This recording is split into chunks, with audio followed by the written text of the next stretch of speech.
E aí, pessoal? Vocês já pararam para pensar como seria viver no Brasil colonial? Não estou falando só das dificuldades óbvias, como a falta de energia elétrica ou internet. Estou falando de algo muito mais perigoso, como habilidades básicas do dia a dia podiam transformar você em bruxa aos olhos da sociedade de 300 anos atrás. Entre os séculos 16 e 18, o Brasil vivia sob a sombra da Inquisição Portuguesa. Aqui mesmo, em terras tupiniquins, pessoas eram denunciadas, perseguidas e até queimadas por práticas que hoje consideraríamos absolutamente normais. Prepare-se. Vocês vão descobrir que provavelmente não sobreviveriam nenhuma semana naquela época sem serem acusados de feitiçaria. Vamos do número 9 ao 1. E atenção, um simples espelho, um pão que crescia demais, ou até o trabalho de uma parteira podiam te levar direto para a fogueira. Número 9. Você sabia ler e escrever. Imaginem a cena. Vocês estão numa vila em Minas Gerais, em 1650. Enquanto 95% da população mal sabia reconhecer o próprio nome, vocês pegam uma pena e começam a escrever uma carta. Pronto, já viraram suspeitos de bruxaria. No Brasil colonial, o saber era privilégio quase exclusivo do clero e de alguns poucos homens da elite. Uma mulher alfabetizada era vista como ameaça à ordem natural. De onde ela tirou esse conhecimento diabólico? Cochichavam os vizinhos. Agora pensem comigo. Como explicar para um português do século XVII que, hoje, crianças de apenas 6 anos já devoram livros inteiros?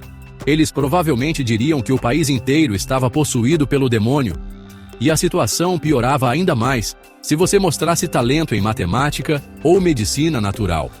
Curava dor de cabeça com um chá de erva cidreira? Feiticeira? Calculava quanta farinha precisava para alimentar 20 pessoas? Claramente havia feito um pacto com Satanás. Não por acaso, os registros mostram que as primeiras denunciadas ao Santo Ofício eram justamente mulheres letradas. Em Salvador, entre 1591 e 1595, das 283 denúncias registradas, mais de 60% envolviam mulheres acusadas de possuir saberes suspeitos. No fim das contas, até a simples habilidade de escrever podia ser vista como sinal de pacto com o diabo. Número 8. Você possuía um espelho. No Brasil colonial, ter um espelho em casa era luxo de gente muito rica. Custava o equivalente a 3 meses de salário de um trabalhador comum. Mas o problema não estava só no preço. Os colonos portugueses trouxeram da Europa a ideia de que espelhos eram portais para o mundo espiritual. Quem tivesse um em casa já virava suspeito de usar aquele reflexo para falar com demônios ou prever o futuro. E não para por aí. Existia a lenda de que bruxas invocavam entidades usando espelhos d'água dos rios. Por isso, mulheres que passavam muito tempo perto de lagos ou riachos eram vistas com desconfiança. A Igreja Católica chegou a proibir o objeto em casas comuns. Apenas conventos e residências de autoridades eclesiásticas podiam mantê-los. Imaginem a paranoia. Você se olha no espelho apenas para arrumar o cabelo. E os vizinhos juram que está fazendo um ritual satânico. Em 1640, em São Paulo, Ana Pimentel foi denunciada à Inquisição por ter um simples espelhinho de mão. A acusação dizia que ela conversava com o demônio através do vidro amaldiçoado. O castigo? Foi expulsa da vila. No fim das contas, até o reflexo podia ser usado como prova de pacto com o diabo. Número 7. Você trabalhava como parteira. Se hoje as parteiras são profissionais essenciais para a saúde das mulheres, no Brasil colonial eram vistas como as primeiras suspeitas de bruxaria. A lógica era simples e até assustadora. Tinham poder sobre a vida e a morte. Imaginem. Recife, 1680. Um bebê nasce com marca de nascença? A culpa era da parteira, acusada de pacto com o diabo. O parto foi rápido e sem dor? Só podia ser feitiço? Demorou demais e foi sofrido? Castigo de Deus pelas suas artes proibidas. O mais impressionante é que essas mulheres dominavam ervas e técnicas que realmente funcionavam. Muito conhecimento herdado dos povos indígenas. Mas, justamente por serem eficazes, eram consideradas sobrenaturais. Os registros mostram algo chocante. No Brasil colonial, 1 em cada 3 parteiras foi denunciada por bruxaria em algum momento da vida. Muitas usavam plantas como o jambu para aliviar dores do parto. Hoje sabemos que a planta tem propriedades anestésicas naturais. Na época, era magia negra. Um caso emblemático ocorreu lá em 1692, em Santos. Maria Gonçalves foi acusada de trocar recém-nascidos por filhos do demônio. E olha só, o verdadeiro crime dela: ter uma taxa de sobrevivência muito acima da média. 8 em cada 10 bebês que ela ajudava a nascer viviam, enquanto a média geral era de apenas 3. No fim das contas, quanto mais vidas salvavam, mais suspeitas se tornavam. Mas o medo não se limitava só à vida e à morte. Até a música, algo que deveria ser fonte de alegria, podia ser vista como porta de entrada para o diabo. Número 6. Você tocava instrumentos musicais proibidos. A música no Brasil colonial era vigiada de perto pela igreja. Mas imaginem só, você pega uma viola caipira, que na época era chamada de viola do diabo, e começa a tocar uma modinha popular. Pronto, já estava dançando com o capeta. A igreja só aprovava cantos gregorianos e hinos religiosos específicos. Qualquer ritmo que fizesse o corpo se mover era visto como invocação demoníaca. E a grande ironia? Justamente esses ritmos proibidos deram origem a boa parte da nossa riquíssima música brasileira. Os jesuítas se incomodavam ainda mais com a percussão trazida pelos africanos escravizados. Atabaques, tambores, cuícas, para eles, não eram instrumentos, mas chamados aos demônios da África. Não conseguiam enxergar que era pura expressão cultural e espiritual. E o que mais me revolta é pensar que muitas das nossas tradições mais belas foram perseguidas assim. O lundu, a modinha, o batuque, gêneros hoje reconhecidos como patrimônio cultural brasileiro, naquela época eram motivo de prisão e tortura. Um caso emblemático ocorreu em 1758, no Rio de Janeiro. Um grupo de músicos negros foi preso por tocar músicas do diabo numa festa junina. O crime deles? Um simples samba de roda, que fez a comunidade inteira dançar em alegria. Aquilo que era considerado pecado virou com o tempo a alma da música brasileira. Número 5. Você era uma viúva independente. Aqui chegamos a um ponto que revela bem a mentalidade da época. No Brasil colonial, uma mulher sem um homem para controlá-la já era vista com desconfiança. E se fosse próspera e independente? A suspeita virava a acusação. Se além disso fosse bem-sucedida financeiramente, pronto, perigo dobrado. Imaginem só, você fica viúva aos 30 anos em Vila Rica, lá em 1720. Em vez de correr para outro casamento ou se recolher a um convento, decide, assim, assumir o negócio da família. E mais, consegue até aumentar os lucros. Como uma mulher pode ser tão boa com dinheiro? Murmuravam os vizinhos. Só pode ser bruxaria. A mentalidade da época, olha, não aceitava uma figura feminina independente e próspera. Se fechasse bons negócios, diziam que era porque tinha seduzido os clientes com feitiços. Se administrava bem uma fazenda, era porque tinha pacto com demônios. E se resolvesse casar de novo, aí surgiam boatos ainda piores. O novo marido só podia ter sido enfeitiçado por poções do amor. Afinal, quem em sã consciência se casaria com uma viúva por vontade própria? Os documentos confirmam absurdos desse tipo. Em 1734, em São Paulo, Catarina de Siqueira foi denunciada por usar artes diabólicas para prosperar no comércio de tecidos. O verdadeiro crime? Vender produtos melhores e mais baratos que a concorrência masculina. Ser viúva, para eles, não era liberdade, era sentença de suspeita. E não era apenas na vida pessoal que surgiam acusações.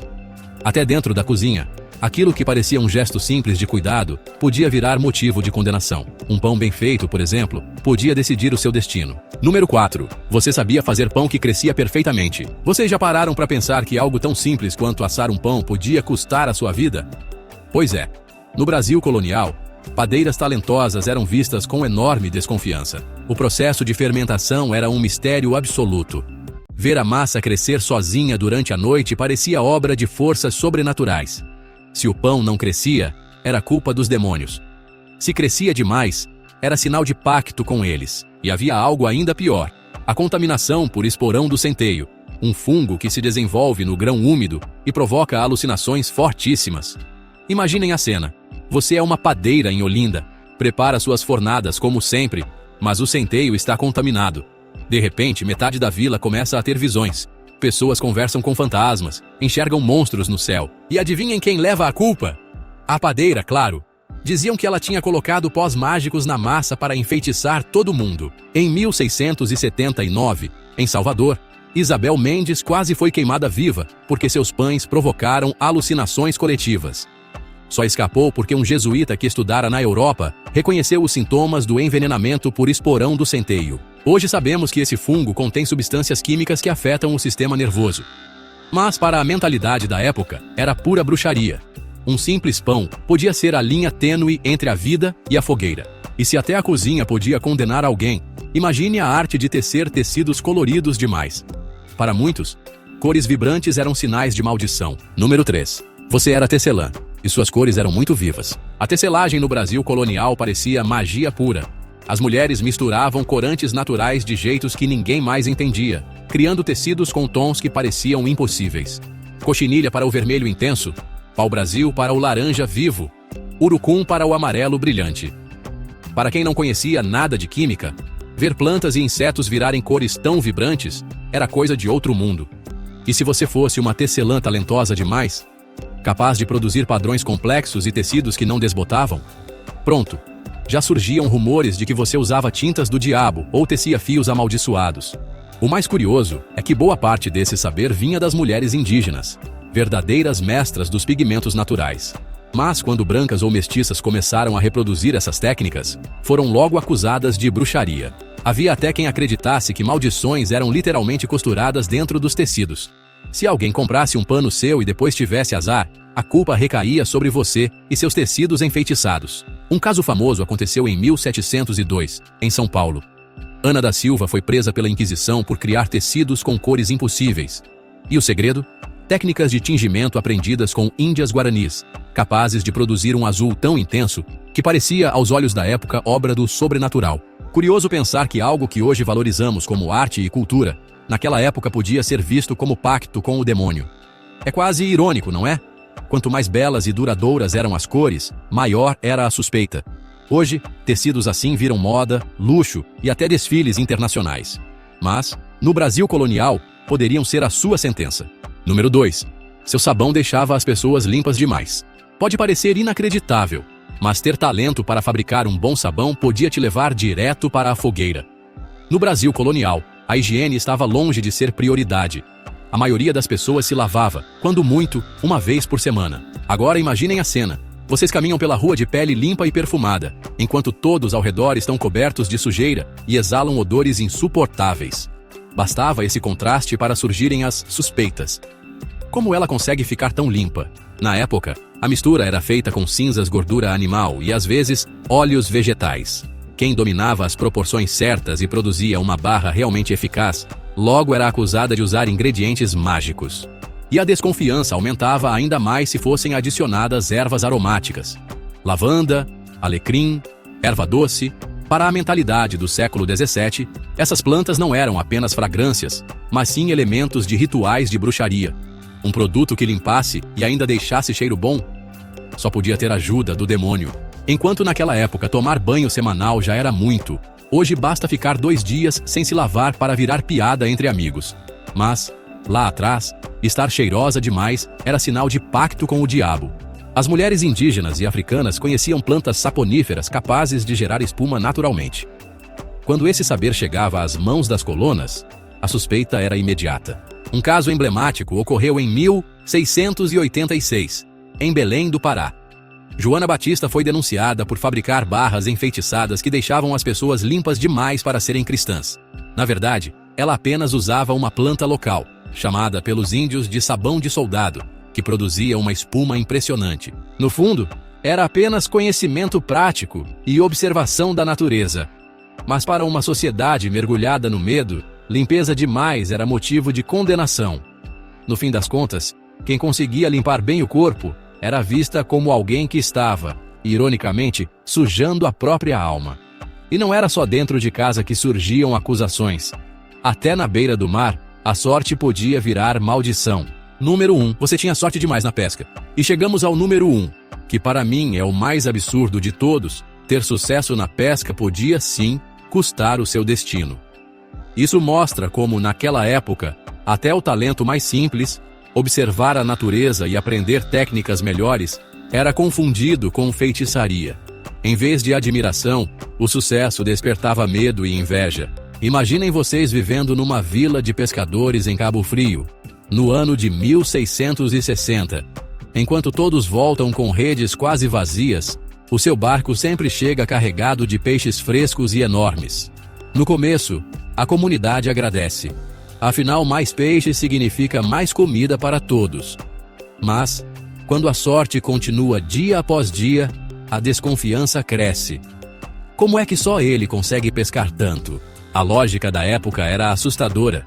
Ou você havia feito um pacto com demônios aquáticos, ou se transformava em peixe durante a noite para guiar os cardumes até as redes. E não é exagero. Acreditava-se que bruxas podiam virar peixes e controlar os cardumes. Conhecimento sobre marés, correntes e reprodução? Para eles, não era ciência, era feitiçaria. O mais trágico é que muitos desses pescadores sortudos apenas observavam melhor a natureza ou aprendiam técnicas superiores com indígenas e africanos.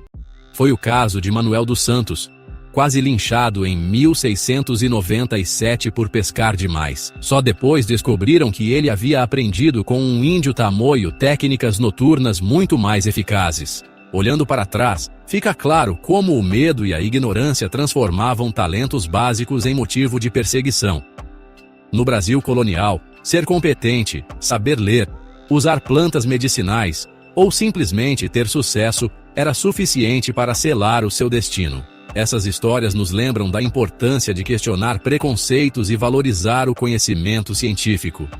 Quantos avanços não foram perdidos porque pessoas talentosas foram silenciadas pelo medo? A boa notícia é que hoje podemos ser pescadores sortudos, padeiras criativas, tecelãs habilidosas ou artesãs do sabão sem temer a fogueira. Mas fica a reflexão: que tipos de bruxaria moderna ainda julgamos apenas por ignorância? Se você gostou desse vídeo, deixe o like, inscreva-se no canal e conte aqui nos comentários. Em qual dessas situações você teria sido acusado de bruxaria no Brasil colonial? Até a próxima, pessoal!